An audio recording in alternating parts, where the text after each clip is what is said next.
Hey folks, Kilt-Man here. Kilt-Man at your services. How are you all? Hope you're doing very, very well. At the moment, the Kilt Mansion is beset by really incessant drizzle. It's not a gothic, thunderous rainstorm. It's not that. It's just incessant drizzle. You'll hear it in the background. It's just coming down. Been one of them days. Drizzle, drizzle, drizzle. Damp and horrible. There's a little flare of cat fur floating about here, and it's distracting me. I hope it doesn't distract you. It'll probably go up my fucking nose in a minute now. But anyway, this video is a teaser, taster, test before I do the big Guillermo Del Toro's Frankenstein review, which I've been dying to do, and everyone's been asking me, when are you doing Frankenstein? And well, it's coming in a couple of days. I've seen it.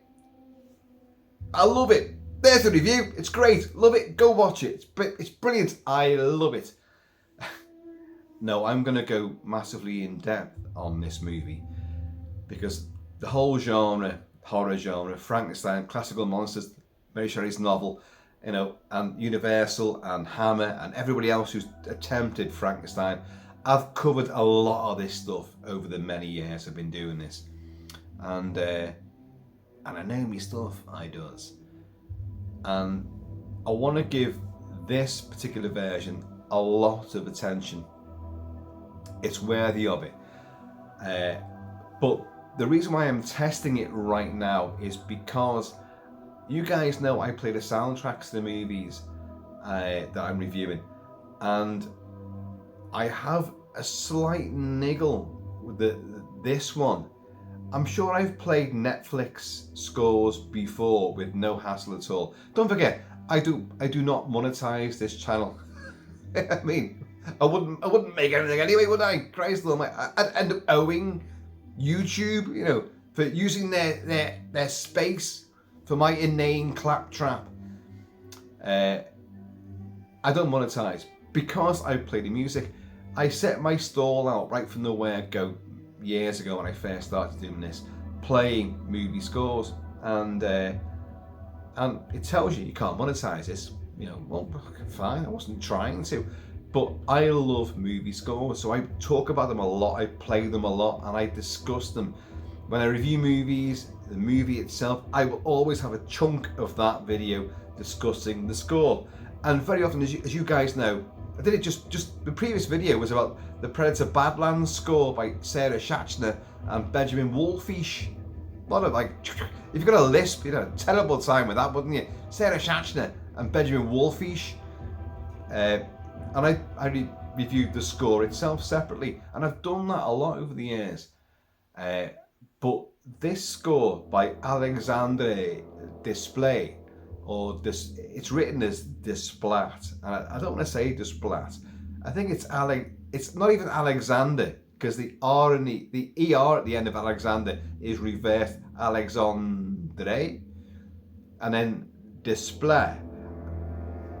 I think the T is silent. I don't know for a fact. I don't know, but I don't want to say Desplat. A fabulous composer, and his score for Guillermo Del Toro's Frankenstein is truly phenomenal. Exquisite, beautiful, lyrical, haunting, moving, intimate, big, grandiose, and it's all the things you'd expect from a genuine gothic period set Frankenstein story or adaptation. And I want to be able to play this whilst reviewing the movie and then reviewing the score separately. So this video is to play a bit of this, have a little bit of a chat, and then hopefully this goes through, which will then allow me to know, okay, I can play it without getting blocked, or the licensee holders going, you there in the Kills and the Mad Max t-shirt, you can't be playing our music, how dare you? When I don't make any money from it, and me playing it does not stop you from buying it. In fact, I urge you to buy it, download it, stream it, pay for it. I fucking did. I believe the score is going to come out on vinyl. I believe it's coming out on vinyl. I presume there'll be a CD as well. Well, the thing is, you can't even guarantee that these days. CDs are kind of like poo-pooed. Vinyl's better. Vinyl is gorgeous. Has an organic sound to it, and I've said many times before, you know, gatefold sleeves and all that. They're works of art. Your album covers and the actual vinyl themselves, the different colours, different variations on them. They're, you know, they could be blood splattered, they could be transparent, they could be black, green, fucking whatever. You know, they are works of art. Whereas a CD is just a bloody CD. But you know, I love CDs. I love vinyl. I really loved CD when it came out. You know, but vinyl's back with a vengeance. So Frankenstein by Alexandre Desplat, or whatever, is coming out on vinyl. I love the movie. Just to set the vinyl record straight. I love what Guillermo Del Toro's done with this.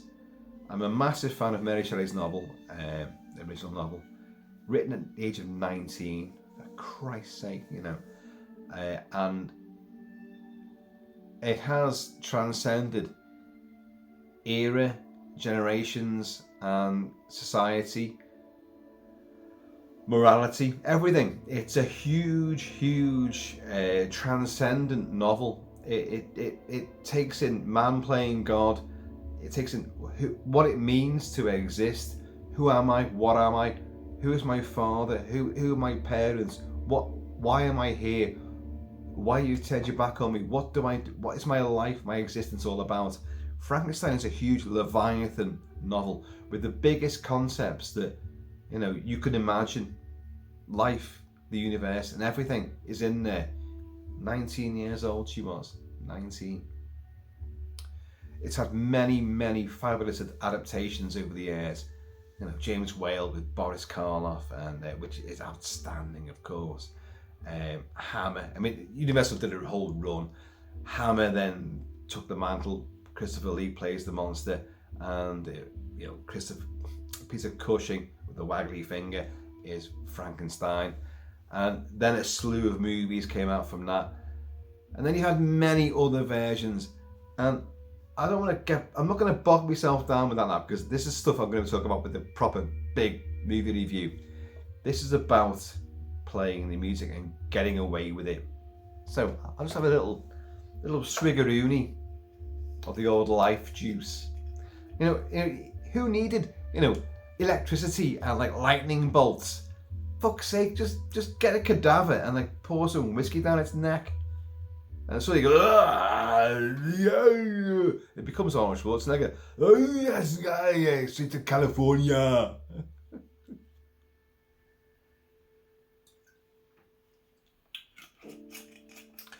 I want to play a particular track which had a huge impact on me. Now, I should say, the film came out cinematically. It was Netflix. Originally, it was pure Netflix. Just Netflix was going to do this movie for Del Toro. And but the film was so test received by, you know, audiences that they're like, well, no, this really test audiences. I mean, this needs to be theatrical. So they put it out there. And I know in certain territories it's been sporadic. Here, it's been on for the last month at the cinema. The last month, it's been on. My son went to see it, and before we get into this, my son is a massive movie buff. I wonder where he gets it from. I have no idea. And I knew the film was long, and I'm at the age now where I don't like sitting in cinemas for you know, getting near to 3 hours. You know, it's not that I need toilet. I get restless. I just get restless. You know, my lymphatic system, which is important to this movie, it's kind of seizes up, so I get restless. If it's a film I really want to see, you know, like the Batman, which is 3 hours long. I went several times to see that. Loved it and was riveted the entire time. That I made it a special effort for that. But this, I thought, I don't know. I really don't know. I know I ummed and ahed about it, and I didn't go. Now he went and he saw it, and he come back, and he was a little bit deflated by it, and he said like, I didn't. The two things he said, I didn't like the animal violence in it, and I know what he's talking about there. I didn't like that. I thought it was unnecessary and gratuitous, and he said, before I prompted him, because he knows I would ask, what was the music like? The music hadn't dropped, the score hadn't dropped at that particular point, he says, pointing. And he went, almost like, before you asked, Dad, the score, there's no theme, there's nothing I remember about it at all. And I was like, right. Now at that time, Alexandre Desplat had dropped one track on YouTube and what have you, and Amazon, and you could listen to that and you could download it and all that. And I had it, obviously, and I thought, that's quite dynamic, that's great. And it's an action sequence. And then another track drop, a different style altogether.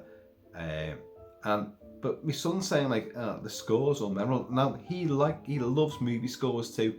He's definitely my son. He loves his movies and he loves his movie scores, and he listens to the score as well. And his words were like, "Oh shit, that's not so good, is it? Oh god." So I didn't go to Flicks to watch it. He's actually out right now watching John Carpenter's They Live. There's been a big John Carpenter season at our local cinema, and he's seen everything. They've played pretty much everything really, and they haven't. But all the major hits, and he's gone to every single one of them. And he's going to see Frankenstein again tomorrow at the Flicks. Anyway, so then the score dropped, and I hadn't seen the film, but the score dropped, and I listened to it. It dropped at midnight. The scores for movies, whether it be Netflix or theatrical and Amazon, the day the film's released, the full score comes out at the second past the midnight hour. It's there. Oh, download it, and I buy them, and I listened to it as I was falling to sleep, and I loved it. But it did lull me to sleep. And then the next day, I played it a lot. I was on this, and I thought, oh my god, this is simply gorgeous music. Very intricate, very intimate, very grandiose and big and brash when need be, but also incredibly moving. And so it got in me, and I was saying to him like, this is the music you didn't realise was playing. And he went, no, I didn't. I really didn't hear it. It just didn't come across. Whether it was a bad presentation, I really don't know.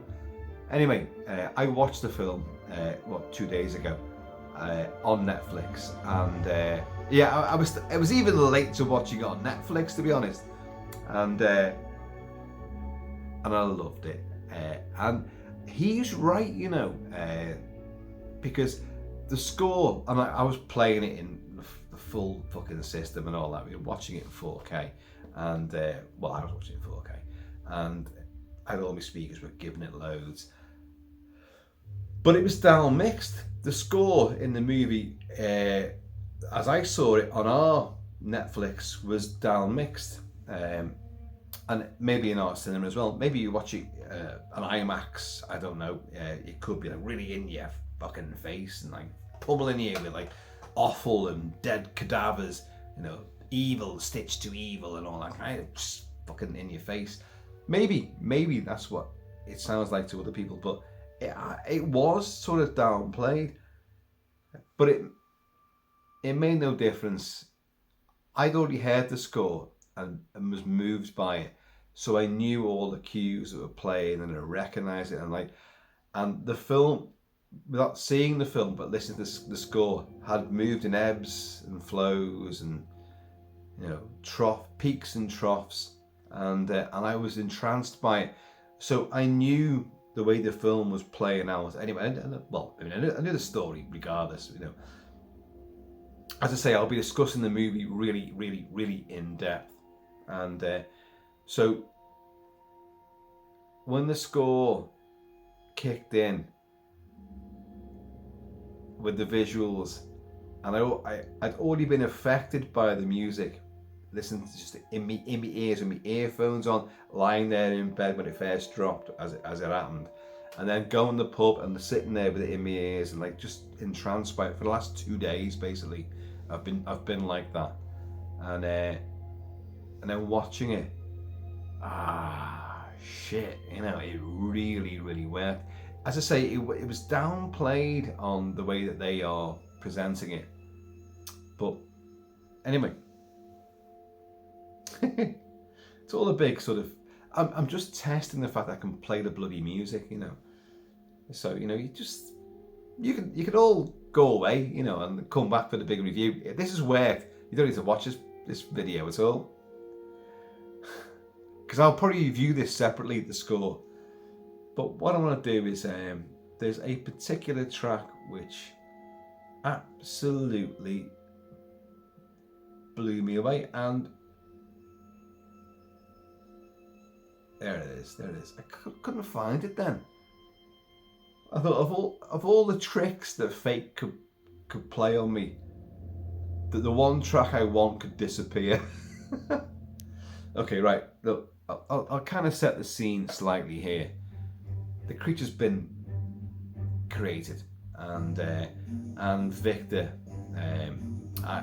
Oscar Isaac, who's brilliant in it, but we'll talk about their performances, separately, has kind of like, this is amazing, but also like, you're a bit intimidating, and Jacob Elordi plays the monster, and he's in real life he's a tall bastard, like, so, and he's not particularly horrific looking, he's just bizarre looking. And anyway, so Victor has put him down in the big sort of huge arched sewer dungeon, basement of the castle, and he's chained him up as well, like, and the monster has met Elizabeth. Now in this movie, Elizabeth is not betrothed to Victor, which in the original novel and most of the versions, she's going to be his bride. In this version, she's the bride of his brother. Okay, well, so there you go. But she meets the monster, and he's not particularly horrific, just very bizarre. And she forms an attachment because she's a very ethereal being, and Victor confesses, because he does fancy hair, and she's got a slight affection for him, but affection / hatred. But don't most women have that feelings towards us blokes? I think so. Anyway, because we're all monsters, Oh, cheers, y'all. So she met the monster, and they formed a little silent attachment, and it's lovely, it's lyrical.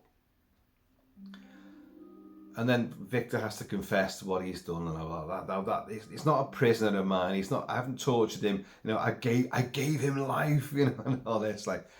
And then she goes back again,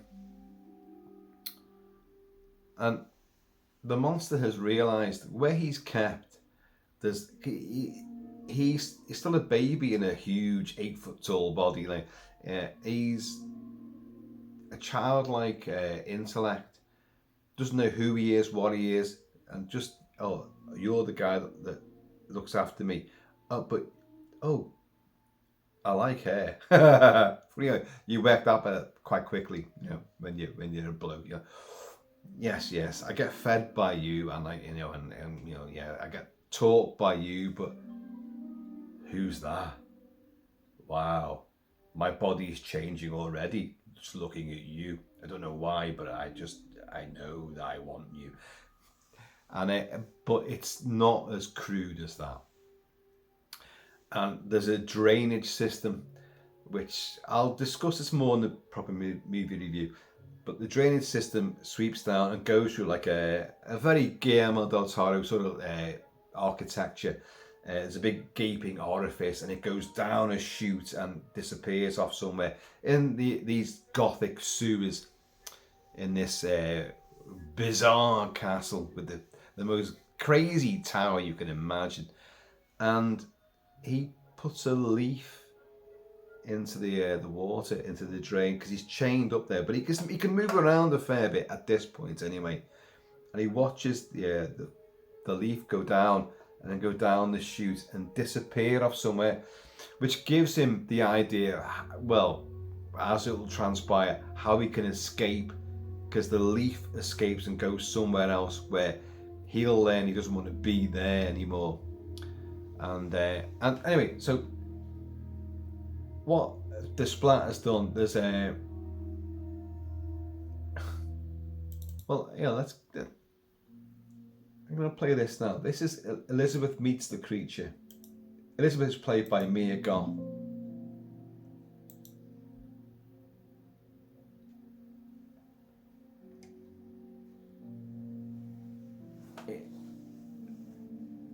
There is a big orchestra playing here, but a lot of these intimate moments, it's strings, harp, and cello.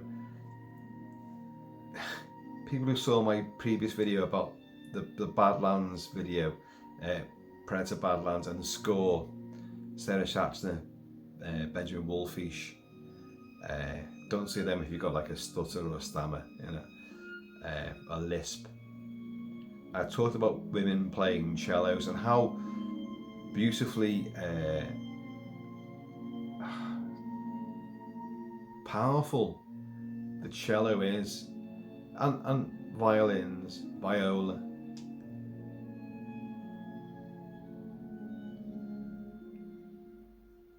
But listen to this. This is Elizabeth meets the creature this is for the first time she meets him.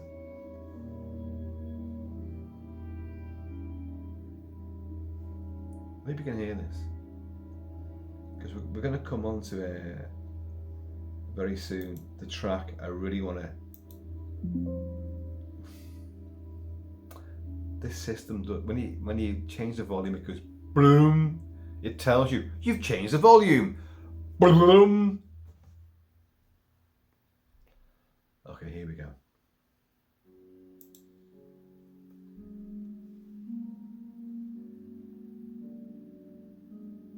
That almost sounds like a mandolin.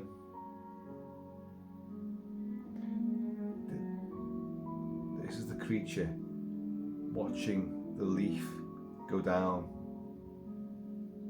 the drain and then travel down and disappear. And he can get to the orifice with his chains and he can see where it's going. And does another one like.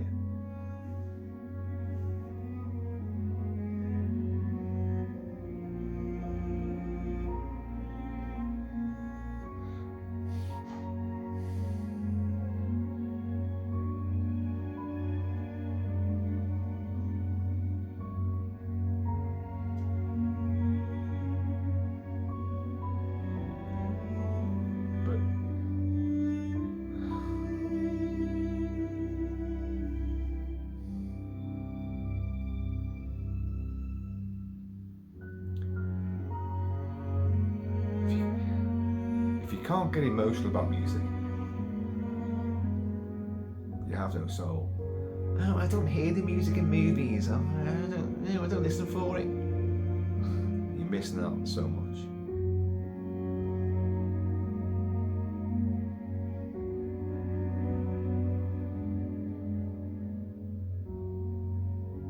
Delicate, like a leaf.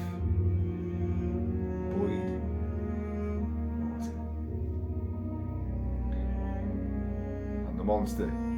He's no monster. He's learning, all the time. oh, I'm just chained because Victor does this to me, but Victor is the only person I know. But now I've met Elizabeth, and you know, the symbolism of like somebody else, and like he's entranced by her and her compassion for him.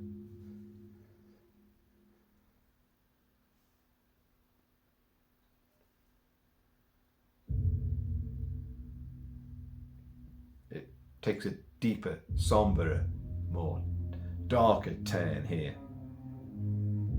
There is a lot. Desplat does a great deal with this score. It's intricate and beautiful, and all the orchestra comes in, and there's little flourishes. There's great spontaneity. There's great gaiety and real wonderful flavors and textures to it. It's very gothic and very of its time, but it's also very uplifting and also very heartbreaking. Now, again, I'm not gonna go in depth on this score right now. I'm gonna play the same track again because it's the track I wanted to play, because it's the thing that's I don't know.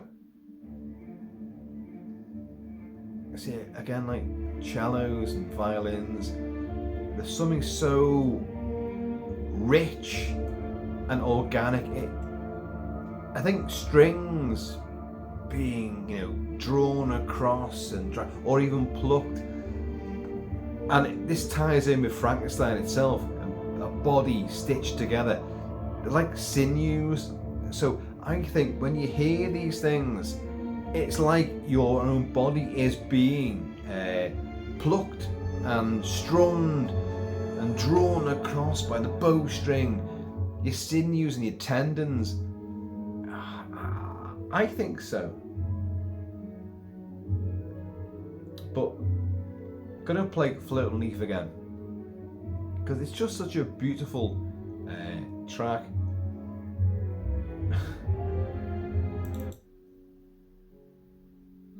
It's not outwardly, you know, tragic and, you know, oh my God, woe is me, I'm trapped here.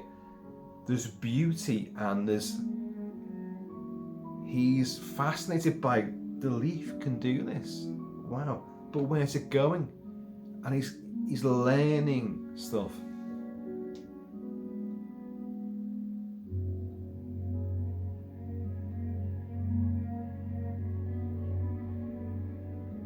And Elodie, it's magnificent.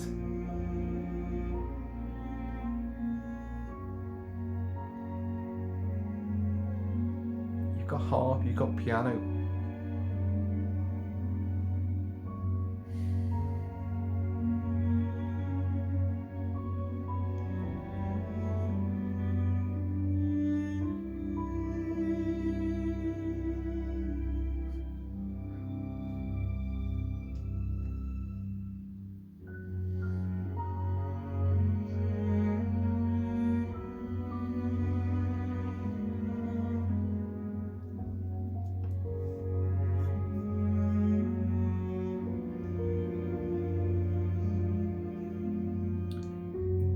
Gently edges in a slight tinge of darkness, you know, and clever.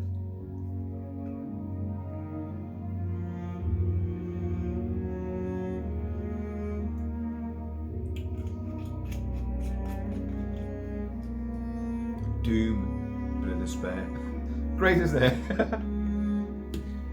To all you film score fans and movie composers, can you hear John Barry in there? Because I can. Can you hear Ennio Morricone in there? Because I can. I can hear State of Grace from Morricone. I can hear even bits of Bond scores from John Barry in there, which only makes it even to some of us with that sort of sensibility, it makes it even more, you know, impactful. I'm doing it again. I don't care. I'm doing it again. if we get away with this, I will discuss a lot more of the tracks, of which there are plenty, you know. And there is thunderous stuff. There's great, exciting elements. But this is a modern, old school score. Corn Gold, you know. God, why can't I think of anybody else now? You know, proper old school, you know, composers. Max Steiner. Anyone that used the full orchestra with bombast and lyricism. Desplat's doing this.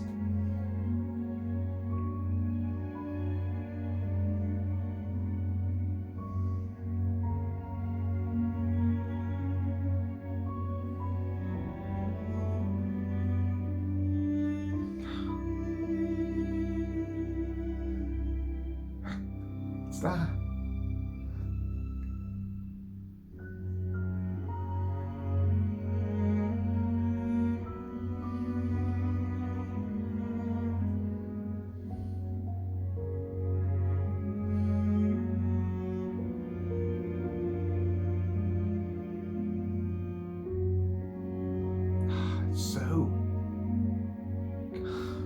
So gorgeous.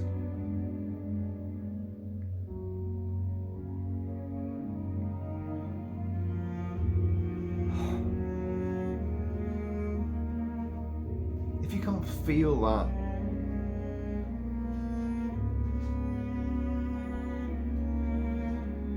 then you can't feel.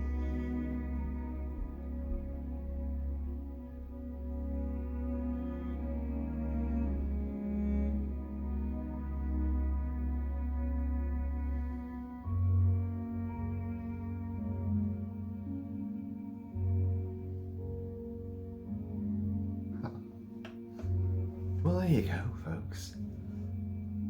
It's Wednesday evening. It's the middle of the week.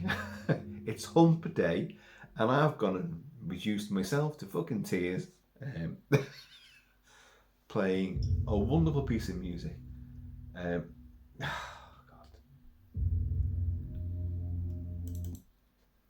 And there's more. There's more tenderness. As I say, this has really just been like, well, over half an hour now of testing. I hope it goes out, you know, because all I can do is expand on it afterwards.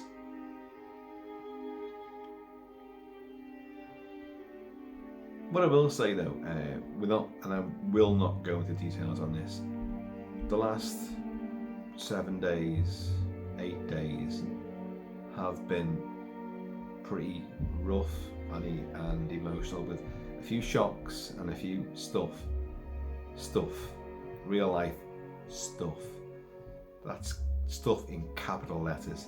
You know how much I hate stuff, but real life stuff has got involved into pretty much every facet of my life in the last 8 days, and made an imprint and conspired to, you know, trip me up and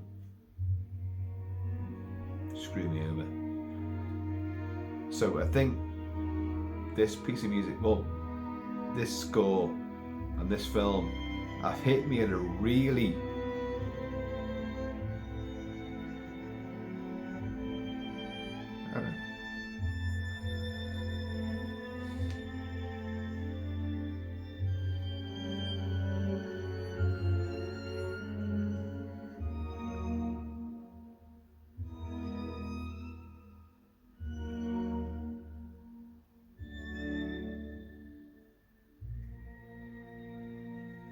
quite acute time.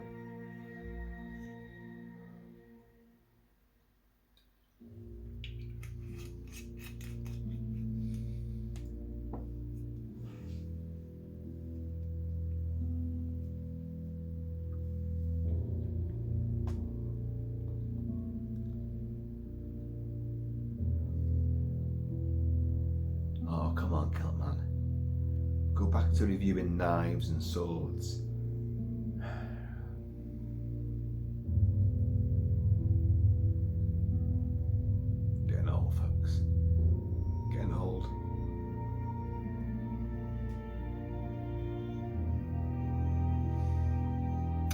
big tragedy of Frankenstein's monster is, no matter how old he gets, he can't die, and he'll always be alone. Think about that.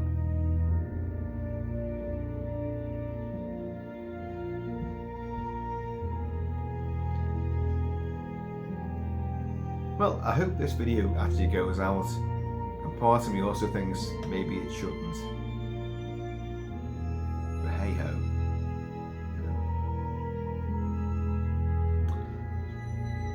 Big review of Frankenstein. And I think it may usher in a series of reviews of other Frankenstein movies, of which there are plenty. I've covered a few of them in the past.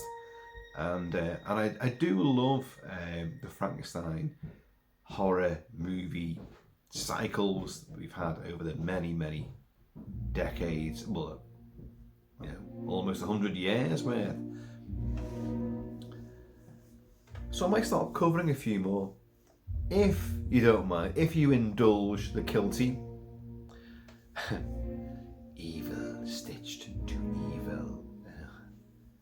And I'm a big fan of the Kenneth Branagh, Mary Shelley's Frankenstein. Big fan of that. Patrick Doyle scored that movie, and that score is phenomenal. I do think this one may edge it. Ghastly! How dare you! But I do love Branagh's version, as operatic as it may be. It's overblown, it's flamboyant, and but there's a fair bit of like fucking, you know, heart ripping, and Bonham Carter on fire with his skin dead, you know, and De Niro, you know, it's emotional as well, and Branagh bare chested, who Kaylee locks down his back of his neck, running round with the big bollock electrical device to bring embryonic fluid and all that, like, to give birth to his monster. It was a clever idea, and it followed Mary Shelley's novel quite a bit, as this film does. This film makes more deviations by far, and but we'll discuss all that anyway.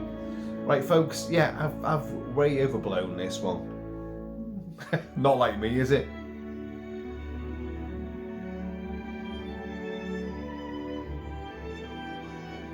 It doesn't sound like a horror film, does it? I'll give you that.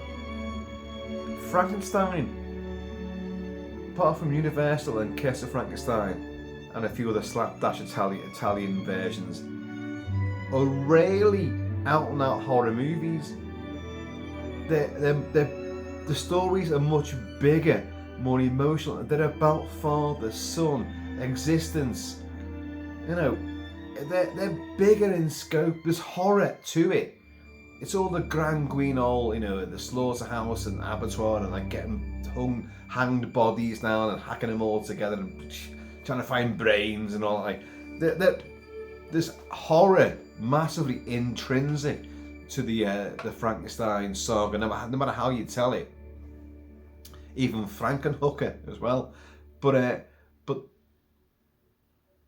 it's not. Then the gothic romances like Dracula. Dracula's definitely more a monster and victims. That Dracula is like that, but even Dracula is a massive gothic romance in the ideology of like romance being adventure, not like swooning, you know, love affairs and like big ball gowns and, you know, heaving boozumage. It's a gothic romance is an adventure story. It's romantic, it's settings, it's exotic, it's, you know, daring do. That's what it means. It doesn't mean like swoony, you know, kissy and all that kind of stuff. Like, none of that. So Frankenstein is also of that ilk, but it's incredibly darker. It's a much darker story.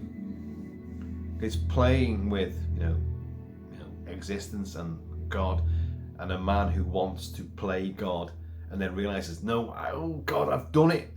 Oh God, I've done it. but I fucked up. This is not what I wanted. Conscience, not being able to live up to your responsibilities. Think about it. It's like how many. Oh, I'm not going to say fathers because it's not just fathers that do this, but mothers that the mum and dad, the parents split up, and like one doesn't want to know the kids, abandons the kids, and leaves them with someone who can't really deal with it. Frankenstein takes in all of that as well. It's incredibly rich and deep with ideology, themology, and morality, social mores, and just conscience or lack of, Cheers, you all. Wow, this tasting tester has lasted a fair bit, hasn't it?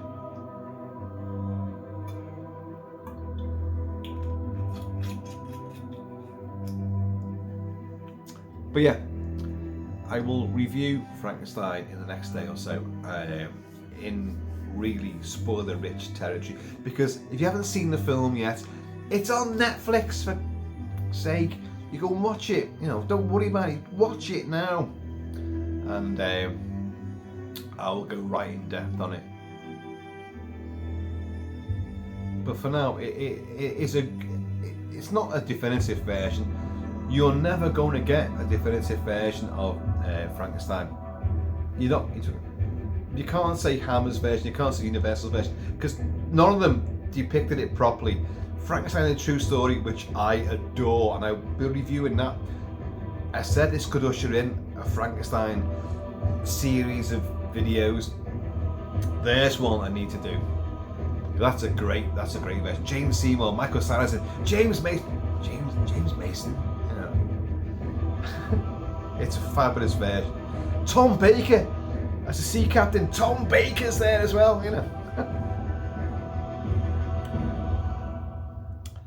Right. On that note, oh man.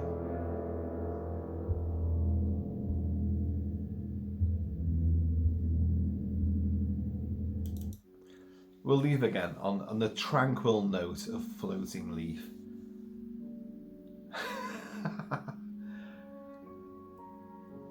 There's Overkill, and then there's Kilt-Man.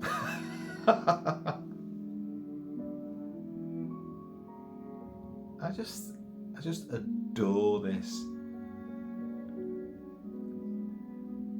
There's an elemental quality to it where you can imagine being on like the side of a lovely riverbank, a gurgling brook, the sun, through the leaves, slight susurration of the breeze, the meadows behind you, not a care in the world, blissful. But the way the music plays, there's a wistful quality.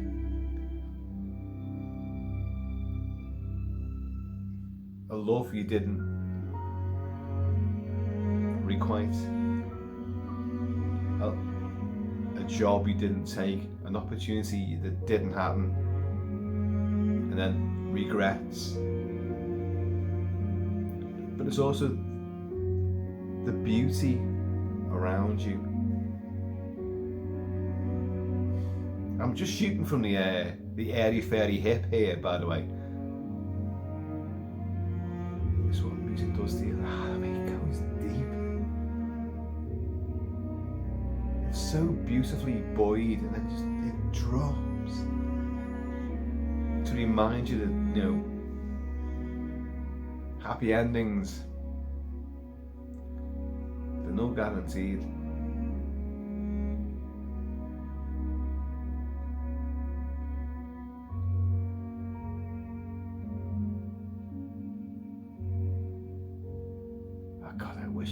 I could play the instruments. I really wish I could. But imagine if I was playing this, if I was on the cello, usually it's the province of a very sexy posh, bit of posh, with a black, sort of, diaphanous gown on, stockings and black high heels, and she's got the cello between her legs, and she's drawing the string across the bow across the strings, and she's really in the moment. Well, imagine playing that. I'd be weeping. I wouldn't be able to play that without weeping buckets. You, Kilt-Man, for fuck's sake, stop playing, stop crying, just play the music. How can you play that without being totally invested in the music, in the moments, in the mise-en-scene that's being created? I don't know. I couldn't do it. Right, folks, I have been and always shall be Kilt-Man, so please, in the meantime, when it's ever like floating leafed in between time, please keep it Celtic, keep it Celtic, and I'm going to see you all in a Gothic castle right here.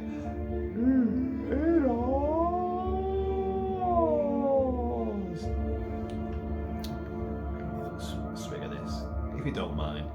Just indulge me. And the next videos will be bedecked with Frankensteinian, backdropage.